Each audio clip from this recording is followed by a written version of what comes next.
My great-grandmother had 3 young daughters when her husband died during World War II.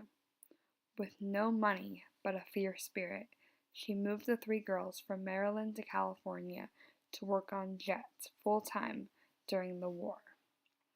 She then went on to live to be 101 years old.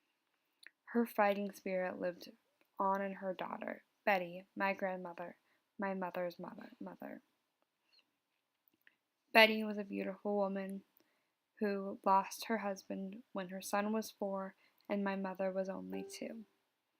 She met her second husband, Michael, who fondly took and adopted my mother and her brother and moved them to Germany while he was in the Navy.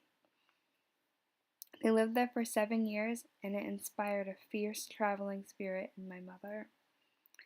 She backpacked through Europe at 17 years old alone, even stopping in Afghanistan, but didn't write or call her parents for 6 months. They were horrified. I couldn't imagine doing that to my parents now. When she came back, she did her own master's program with a group of people who went back to Europe and often searched for purpose. She's such a hippie. In 2011, tragedy struck my mother and the other most important woman in my life. Within 3 weeks of each other, they both got diagnosed with cancer. This was incredibly hard. These were women that I had never seen be weak before. They were fighters. It's what they did. It's incredible to me that they had to go through something like this when they had already given so much to the world. My mother had been teaching for almost 30 years already, and in the moment that she was diagnosed, she was more concerned that she would miss a day of school, thus letting her students down. My Aunt Julie, in the same token, was worried about us and her grandkids, not having her there to support them. Their resilience through their battles were both incredible. My mother, luckily, survived and is in remission and is officially cancer-free. My Aunt Julie was not so lucky. In 2016, she lost her battle to cancer. And I don't like saying lost, because she beat the hell out of that ugly disease. She inspires me deeply. I wouldn't have her if it wasn't for my dad and his family, though. My dad's mom is an incredible woman who, her family, with their 9 kids, moved during the Great Depression to Southern California to have a different life. There she fell in love with my grandpa, an apple farmer in Northern California.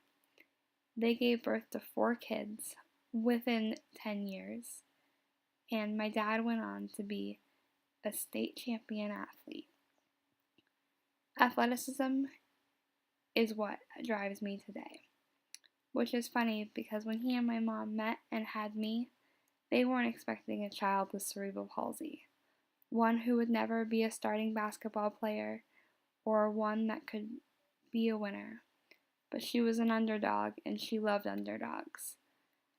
And sports is what got me through and inspired me to be teaching.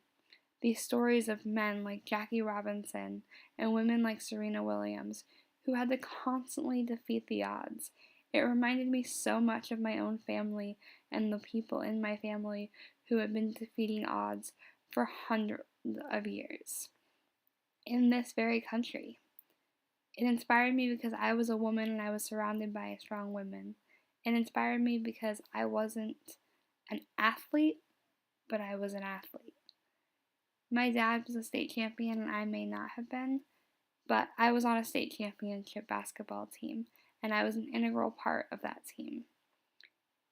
I want to be a teacher because I want to instill that greatness that I feel every single time I felt like I had overcome adversity. Any person can overcome adversity, and I am so looking forward to instilling that in all of my students. I have every single human being in my life and every person before me in my family to thank for all of that.